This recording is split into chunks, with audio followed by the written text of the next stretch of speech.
দ্রুততম সময়ে রোহিঙ্গাদের নিজ দেশে ফেরত পাঠাতে আন্তর্জাতিক মহলের সহযোগিতা চাইল বাংলাদেশ।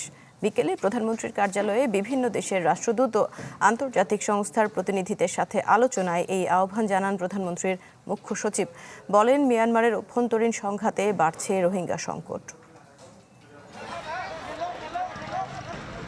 গত কয়েক মাস ধরে মিয়ানমারের সেনাবাহিনীর সাথে বিদ্রোহী গোষ্ঠীগুলোর যুদ্ধ চলছে। মে মাসে এ পরিস্থিতি আরও অবনতি হতে পারে। ফলে সীমান্ত পেরিয়ে রোহিঙ্গা কিংবা বিজেপি সদস্যদের অনুপ্রবেশের আশঙ্কা বাড়ছে। রোববার স্বরাষ্ট্র মন্ত্রণালয় সম্পর্কিত সংসদীয় স্থায়ী কমিটির বৈঠকে জননিরাপত্তা বিভাগের এক প্রতিবেদনে একথা তুলে ধরা হয়।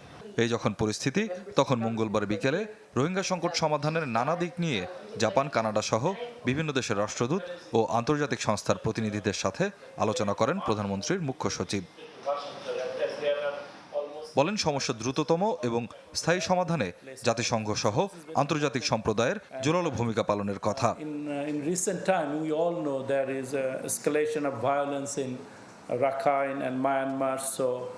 What we now feel that a meaningful engagement of the international community needed.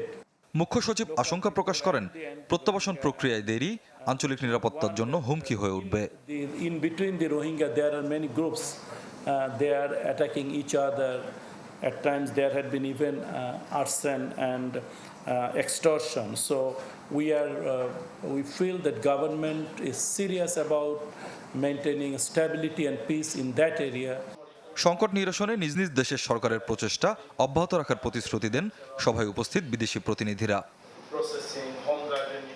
Swapnil Shahriar Shishir, channel 24, Dhaka.